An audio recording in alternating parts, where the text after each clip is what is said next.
நண்பா, இப்போ நீ கார் ஓட்ட ஸ்டார்ட் பண்ணிருக்கலாம். இல்லனா டெஸ்டுக்கு ரெடி ஆயிருக்கலாம்.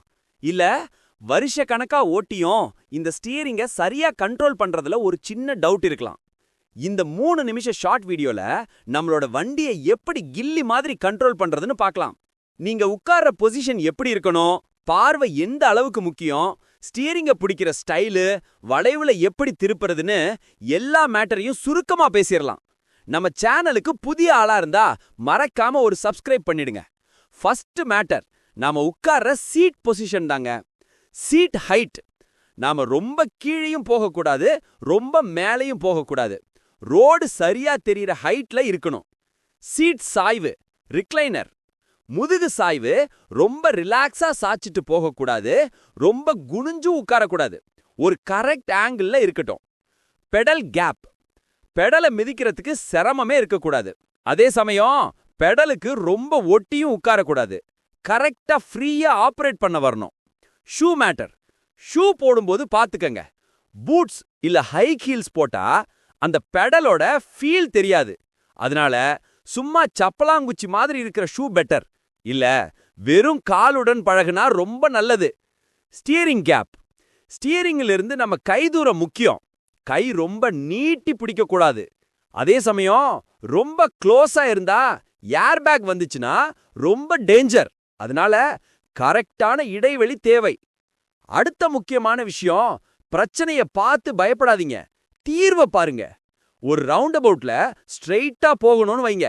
நீங்க அந்த நடுவுல இருக்கிற தீவை பார்த்துட்டு போனீங்கன்னா கண்டிப்பா கர்ப்ல இடிப்பீங்க. அதுக்கு பதிலா கார் எந்த பக்கம் போகணும்னு நினைக்கிறீங்களோ அந்த ஃப்ரீயான இடத்தை பார்த்து ஸ்டியரிங்க திருப்புங்க. இதுதான் matter. For vision, look for. நீங்க அருகில் மட்டும் பார்க்காம முடிஞ்ச அளவுக்கு தூரமா பாருங்க. தூரமா பார்க்கும்போது அந்த சிக்னல் மூளைக்கு போய் நம்ம கைகளுக்கும் காலுக்கும் என்ன செய்யணும்னு சொல்லும். அப்போ நம்ம கண்ட்ரோல் சூப்பரா இருக்கும். நீங்க தூரமா பார்த்தாலும் பக்கத்துல இருக்கிற வண்டிங்க உங்க கண்ணோட ஓரப்பார்வைக்கு கண்டிப்பா தெரியும். இப்போ ஸ்டியரிங்க எப்படி பிடிக்கிறதுன்னு பார்க்கலாம். ஸ்டியரிங்க ஒரு கடிகாரமா நினைச்சுக்கோங்க. 10-2 பொசிஷன். இது பழங்கால ஸ்டைல். உங்க டெஸ்ட் எடுக்கிற ஆபீசருக்கு இது பிடிக்கும். 9-3 பொசிஷன். இதுதான் லேட்டஸ்ட். சேஃப்டியான பிடி. இந்த ரெண்டுமே ஓகே தான். செய்யக்கூடாதது, ஸ்டியரிங்க ரொம்ப கீழேயும் அல்லது ரொம்ப மேலையும் பிடிக்க கூடாது. முக்கியமா கைய ஸ்டியரிங்குக்கு உள்ள வச்சு ஓட்டாதீங்க. ஏன்னா ஏர்பேக் வெடிச்சா கை முறிஞ்சு முன்னாடி வந்து முகத்தை இடிக்கும். கட்டை விரல்கள், தம்ஸ் எப்பவுமே ஸ்டியரிங் ரிங்குக்கு மேல இருக்கணும். உள்ளேயும் வெளியேயும் போகக்கூடாது. இப்போ டர்ன் பண்ணும்போது எவ்வளவு திருப்புவது, இதுதான் சீக்ரெட். நேரா போற ரோடு, ஸ்ட்ரெயிட்டா போறப்ப ஸ்டியரிங்க அதிகமா திருப்பவே தேவையில்லை. சும்மா லேசா அசைச்சா போதும். குட்டி வளைவுகள், ஸ்மால் பெண்ட்ஸ். ஒரு 45 டிகிரிக்கு குறைவான சின்ன வளைவுனா கைய ஸ்டீரிங்ல இருந்து எடுக்காமலே ஒரு கால் பங்கு குவார்ட்டர் டர்ன் திருப்புனா சாலிடா போகலாம். பெரிய திருப்பங்கள், பிக்கர் டர்ன்ஸ், அதிகமா திருப்ப வேண்டியிருந்தா புல் புஷ்ங்கிற டெக்னிக்க போடுங்க. Left turn. இடது கைய 12 மணிக்கு வச்சு கீழே இழுங்க. அப்போ வலது கையால தள்ளுங்க. டர்ன் முடிகிற வரைக்கும் இதை செய்யணும். Right turn. வலது கைய 12 மணிக்கு வச்சு கீழே இழுங்க. இடது கையால தள்ளுங்க. Hand over hand matter. Parking இல்ல யூ டர்ன் மாதிரி முழுசா திருப்ப வேண்டியிருந்தா இந்த ஹேண்ட் ஓவர் ஹேண்ட் டெக்னிக்க பயன்படுத்தணும். ஒரு கை மேல இன்னொரு கை போட்டு டயரை லாக் ஆகுற வரைக்கும் திருப்புவது.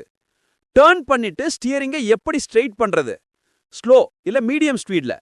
டர்ன் முடிஞ்சதும் ஸ்டியரிங்க சும்மா லேசா கையில வச்சுக்கிட்டு விட்டா அதுவாவே நேரா நிக்கும். ஆனா கைய டச் பண்ணிக்கிட்டு இருக்கணும். ரொம்ப ஸ்லோவா 10 கிலோமீட்டருக்கு கீழே. ரொம்ப ஸ்லோவா போனா ஸ்டீரிங் தானா நேராகாது. அப்போ நம்ம தான் விரைவா நேராக்கணும். லேசா ஆக்சலரேட்டர் கொடுத்தா ஸ்டீரிங் சீக்கிரமா ஸ்ட்ரெயிட் ஆகும். என்ன பண்ணக்கூடாதுன்னு தெரிஞ்சுக்கோங்க.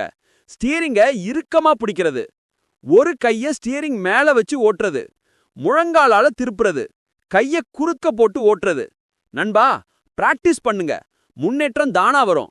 டெஸ்டுக்கு போற நண்பர்களுக்கு என்னோட பெஸ்ட் விஷஸ். அடுத்த வீடியோல வேற ஒரு மேட்டரோட சந்திக்கிறேன்.